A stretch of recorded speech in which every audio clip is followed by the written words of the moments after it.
Usapang totoo, walang preno. You under vlogcaster, real talk lang, walang plastikan. Magandang araw mga ka-Wonder, welcome back sa ating YouTube channel, Wonder Vlogcaster po. Magandang gabi sa inyo lahat. Patuloy tayong nagpapasalamat sa ating mga subscribers, sa ating mga viewers, at sa mga hindi pa nakapag-subscribe.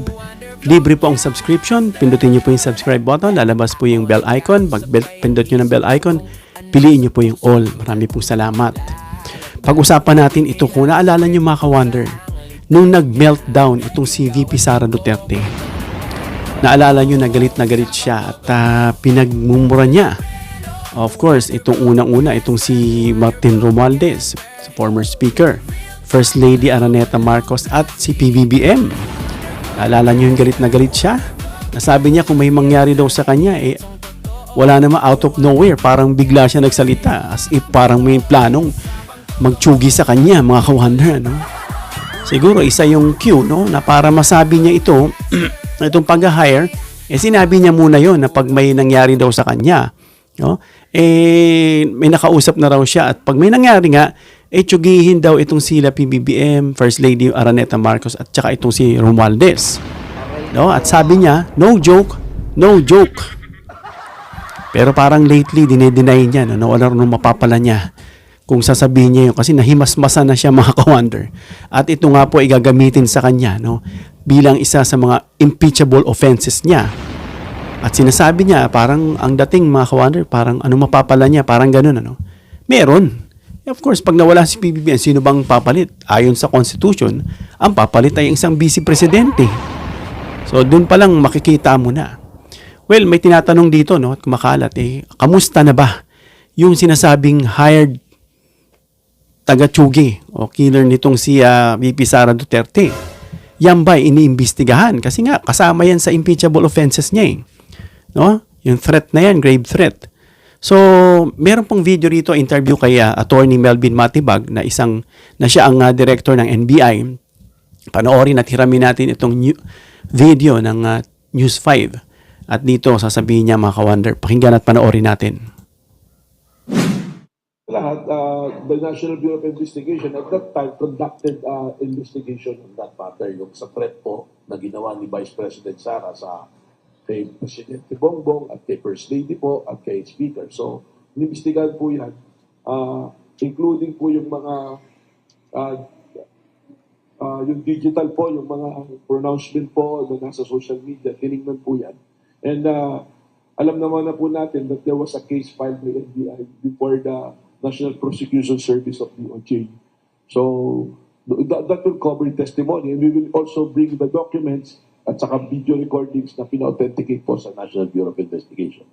Yun nga po, we filed a case sa National Prosecution Service with DOJ because ang findings po ng ating investigating team at that time is there was really a violation of the revised penal code sa great threat at saka po inciting to sedition, pumasok din po. Yun po yung findings ng ating pong investigating team noon po. Gusto lang po naming malaman kung iniimbestigahan po ng Bureau itong usapin na ito, yung pagbabanta di umano ng pangalawang Pangulo.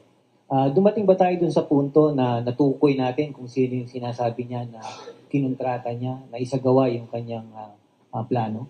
Well, una po sa lahat naman ng papasok sa NBI na threat or anything to anyone, not only the President or any official, sa lahat po, pag pumasok, i-investigate po namin yan. And we can do that po to prove yun po. So, nung sinabi po yan, may mga investigation at least po na tinitingnan.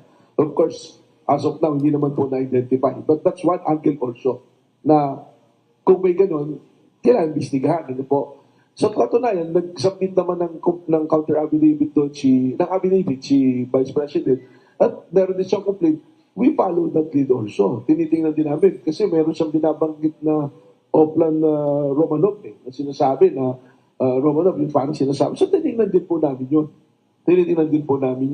Tinitingnan din namin yung mga nagbasa po kami ng mga reports, social media, lahat, postings, na nagre-request pala siya na mag-jogging doon sa loob ng Batasan Complex at that time. And there was a lead na sinasabi na pag nag-jogging siya ron, there will be an attempt. So lahat po yan, tinignan po namin. So yun mga ka-wonder, patunay na nag-iimbestiga itong NBI sa pangunguna ni Attorney Matibag bilang isang NBI director. Kumbaga, parang sinasabi niya, pag may mga ganyan threat is motu proprio, talagang niimbestigahan nila, lalo na ito ay sa Pangulo. Ngayon, sabi kasi ni Sara Duterte, pag meron daw, chuchugi sa kanya. Nalala niyo ba yung sabi ni Pebbles na gagawa sila ng eksena na kunyari magja-jogging si Sara dyan sa Batasang Pambansa. Nag-request talaga siya na magja-jogging siya dyan sa Batasang Pambansa. At yun yung sinasabi ni Pebbles na parang may babaril sa kanya, parang ganun. Nasabi nga, parang willing siya para maging maayos si script. No? At pag tinamaan siya, of course, yun na yung sinasabi na pag may nangyari sa kanya is anuhin mo, tsugihin mo itong si BBBM, si Lisa Araneta at saka itong si Romualdez. So kung iisipin nyo, itatahi-tahiin nyo, ipapasel nyo yung mga script na yan mga ka-wonder, talagang gustong-gusto nila lang patalsikin ng Pangulong Marcos.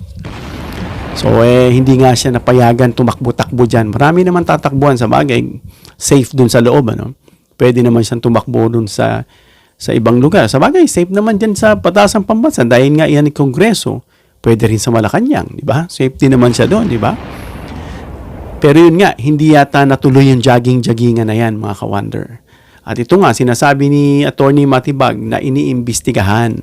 Pero ang tanong mga ka-wonder, natukoy na ba yung sinasabi ritong hired taga-tsugi o killer nitong si Sara Duterte? No, wala pa, parang ganoon ang sabi ni Attorney Matibag, na yun na nga mga ka-wonder, yung sinasabing hard na yan, may naririnig tayong bulong-bulungan. Yun po ay bulong-bulungan lang base dun sa ating mga naririnig. Hindi kaya isa raw sa mga 18 Marines yung hinire? Parang ganun o yung mga usual na talagang sanay na nakagawa na ng pagchuchugi at kumbaga kukunin ulit kasi nga pulido sa trabaho. Bagamat itong sinasabing aligasyon na ito na hired killer, pero hindi na ito aligasyon Dahil ito mismo na ay lumabas sa bibig ni Sara Duterte at napanood yan sa buong social media, sa digital world, At sa mainstream media, ibig sabihin talagang buong mundo ang nakapanood niyan at nakakinig na sinabi niya yan, na kahit i-revert niya yan, kahit ibalik niya yan, bawiin niya yan, hindi naman yung bababawi dahil siya mismo nagsalita niyan. At pag ina-authenticate mo yan, baka sabihin, ay AI hindi. Talagang kitang-kita ng mga eksperto na ito'y hindi AI, mga ka-wonder. So mahalagang paalala dyan, mga ka-wonder, na alam natin na itong threat na ito, grave threat na ito, isa sa gagamitin sa kanyang mga impeachable offenses. Dahil napaka-sensitibo niyan mga ka-wonder. Dahil ito'y magdudulot ng takot at kalituhan sa publiko na imbis na kapayapaan, unity team nga sila biglang nawatak at nauwi sa ganito. Sabi nga ng mga nababasa natin, bakit kasi kayo kumuha ng mga salimpusa at pasaway na out of nowhere, biglang naging somebody dahil sa tatay, kahit yan si Duterte, parang nabudo lang yan. Hindi daw dapat makikilala yan kung hindi lang dahil daw dito kay Cory Aquino. Kumbaga, nabudol dahil daw ganito ang ginawa sa Davao. Yun, tapos yung anak nangarap, yung kanyang prinsesa at gusto rin maging maging presidente, pero hindi nga umubra, kaya nag-vice president na lang.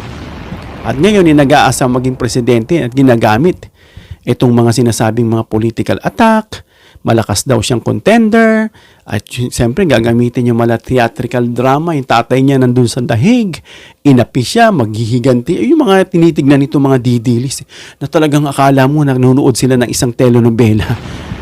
Kaya yan, habang nangyayari ang postings na yan, yung mga galit na yan, lalo nag-i-intensify yung damdamin nitong mga DDS at lalong nagiging maigting yung kanila pong paninindigan na ialal si Sara at labanan, kumbaga, i-oppose itong administrasyon na siya nang o-oppress. Parang gano'n ang mga dating sa kanila. So yan, mga ka-wonder, hanggat walang kumpirmasyon mula rito sa NBI, hindi natin matutukoy kung sino yung sinasabi ni Sara na inupahan niya para tsugihin yung tatlong nabanggit niya. At of course, sinabi yan ng Malacanang bilang malinaw na mensahe na hindi hinahayaan ng Malacanang. Yang sinabi, no? Sabi nga ng Pangulo kung madali lang magsalita sa mga ordinaryong tao yung mga ganyan, how much more? I mean, kung madali lang magsalita sa isang Pangulo na leader ng pagpatay, how much more doon sa mga maliliit na tao, di ba? Mas madali kasi sa mataas kayang-kaya mong takutin at pagbantaan. How much more doon sa maliit? Kaya sabi ng Pangulo, papalagan niya, sabi niya, hindi ko ito palalagpasin, papalagan ko ito. So yun nga, pinapaimbestiga yan at antayin natin pag na-verify, pag na-pinpoint, na-identify at dagdag yan bilang isang magpatotoo at ebidensya. At magdidiin lalo dyan kay VP Sara Duterte. Hanggang dito lang tayo mga ka-Wonder. Comment down below your opinion para mabasa natin at mareaksyonan. Please give me a thumbs up if you like this video para ma-share ni YouTube sa iba pang viewers. Please share this video para malaman nila na iniimbestigahan itong hinire ni VP Sara Duterte. And please subscribe, hit the notification bell icon and choose all bilang suporta sa aming mga content creators. Hanggang sa muli mga ka-Wonder. God bless.